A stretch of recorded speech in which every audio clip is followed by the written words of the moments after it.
Working for Diddy. Absolutely. I love Diddy. Is he a good guy? I don't want to answer that question. Wow. Check this out. You clear on that. You understand now. I'm asking myself, why do I have you here? I think he's a good guy. I'm going to stick up for him. And you may not be here then. And anybody want to go with you, they could go too. All lies will be exposed. That's all. I had no idea what kind of wild ride I was getting into. If you win, you get a night out with Diddy. Come on. I can see in your room. Hey, stop screaming. Hey, it's just me, P. Diddy. Y'all call me Diddy. Call me Diddy. Okay. But when I'm being loved and I'm in that mood, because I have to always remind myself, we live in a toxic world. And it's love versus hate. That's what's going on right now. Yeah. And I choose love. That's my new name, and love wins. Love wins, let's go. What happens in Vegas stays in Vegas. We're going out on like a date, a straight guy date. I leave 30 minutes for the devil get there. That's all I gotta say. Okay, there you go. That's what Denzel told me. Say you don't like me, you get to it. If you don't like me, you in front, get to it, bitch. It's Saturday night in New York, and I promise you, your ass will wake up Wednesday, laying beside you. You wanna have love? It's what up, what's up? Fucking come over here and I'll bust your. Nah, hey, keep it. Hey, so you don't never talk to me. Leave 30 minutes for the devil get there. You can call me Love.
Neo and Usher continue to chat.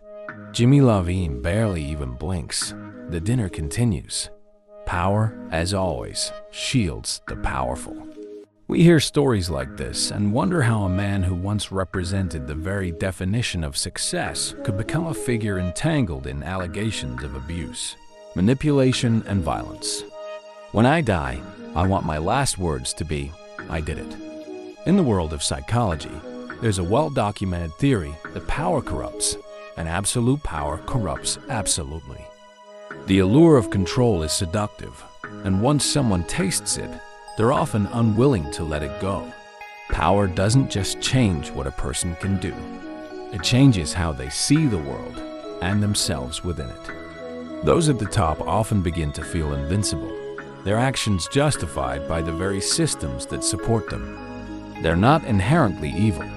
They're made that way by a combination of success, unchecked influence, and a surrounding environment that rewards their worst behaviors. Sean Diddy Combs wasn't born into this world as a villain. He was shaped by it. Because I'm Public Enemy No. 1. As a young man who navigated the cutthroat music industry, learning quickly that kindness didn't build empires. He built his career on hustling.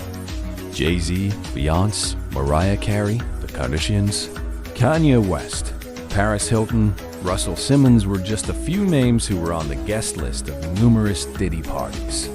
But who was on the freak-off guest list? Who remained silent for years and knew what was actually going on behind the scenes after the party ended? And speaking of behind the scenes, it's the middle of a lavish, star-studded dinner in West Hollywood.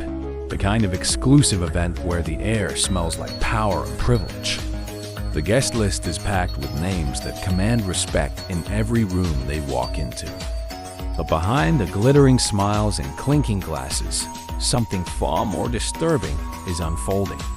Sean Diddy Combs, the man behind Bad Boy Records, the mogul who built an empire from nothing, suddenly swings his fist. His target, Cassie Ventura, his then-girlfriend, who doubles over in pain. That mentor was Clive Davis, the music industry titan who had already shaped the careers of legends like Whitney Houston and Aretha Franklin. Davis, known for his sharp eye for talent and his unmatched understanding of the industry's power dynamics, saw potential in Combs. But what Davis imparted to Combs wasn't just about crafting hit records. It was about how to wield power in an industry where success is often built on control, manipulation, and outmaneuvering your competitors. To the young Combs, Davis wasn't just a mentor. He was a puppet master, carefully pulling the strings and showing him the rules of the game. Unlike any eager apprentice, Combs absorbed everything Davis taught him. How to survive and thrive in a cutthroat business that rewarded aggression and dominance. The relationship between Davis and Combs exemplifies a well-documented psychological dynamic in high-pressure industries, the mentor-apprentice power hierarchy. In this dynamic, the mentor is not only a guide, but a figure who often shapes the moral boundaries. By the time Diddy launched Bad Boy Entertainment in 1993, he had already internalized the lessons of power and control from his mentor. He was no longer just a talented young executive. He was a man on mission, driven by a relentless hunger for success. Bad Boy was his kingdom, and Diddy was its king. But beneath the glitz, glamour, and platinum records, something more insidious was happening. In October 2007, Sean Diddy Combs made what would become one of the most pivotal moves in his career, the groundbreaking partnership with Diageo, the global liquor giant. In this deal, Combs was not just an ambassador, but a partner in the marketing and development of Ciroc vodka. It wasn't merely about pushing a product, it was about crafting an image. Diddy didn't just promote Ciroc, he became Ciroc. Under his influence, the brand skyrocketed from an obscure struggling vodka label to a symbol of luxury, success, and high living. Diddy earned the nickname, the Ciroc King, a title that carried with it more than just financial success. It cemented his place as an untouchable figure. In 2024, Diddy filed a $1 billion lawsuit against Diageo, claiming they were limiting the distribution of Ciroc and Delian tequila in predominantly black neighborhoods, and that the company had subjected him to discriminatory treatment. Conspiracy theories suggest that the Diageo, unwilling to continue sharing the spotlight with Diddy, may have used corporate clout to entangle him in legal issues. In August 2006, Danity Kane's self-titled debut album, released under Combs' Bad Boy Records and Atlantic Records, skyrocketed to success, debuting at #1 on the Billboard 200. For many, this marked the height of Diddy's creative vision. However, beneath this facade, Don Richard would later reveal the cracks in this supposed triumph. Richard's lawsuit painted a vastly different picture, where the album's success was overshadowed by unpaid labor and broken promises. That's some little teenage boy control. He used to control in everything. He used to rejection. Richard estimated her damages to be around $1 million, money she claimed she never received for her work. That same month, according to an October 2024 lawsuit, Combs hosted one of his infamous Hamptons White Parties. A male bodyguard working under the pretense of security alleges that Combs drugged and assaulted him during the event. After being given a drink, the bodyguard, later referred to as John Doe in legal documents, immediately felt disoriented and ill. What followed was a nightmare. Combs allegedly forced him into a van and sexually assaulted him. In 2008, another shocking incident occurred at Macy's Herald Square flagship store. According to the lawsuit, Combs assaulted a John Doe in the back room, who worked for rival clothing brand Echo, striking him in the head and forcing oral rape. By 2012, one of the most chilling allegations involved Diddy's alleged threats against rapper Kid Cudi. It was reported that Diddy had threatened to have Cudi's car blown up for dating Cassie Ventura briefly. Shortly thereafter, Kid Cudi's car did in fact explode under mysterious circumstances. representing the lengths to which Diddy would go to maintain his power.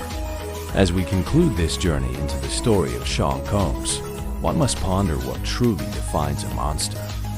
Is it the choices they make or the circumstances that shape them? These questions echo in the minds of many who follow the rise and fall of influential figures. They challenge us to reflect on the complexities of human behavior, continue to expose the truth of public figures, and as you know it, the diddler.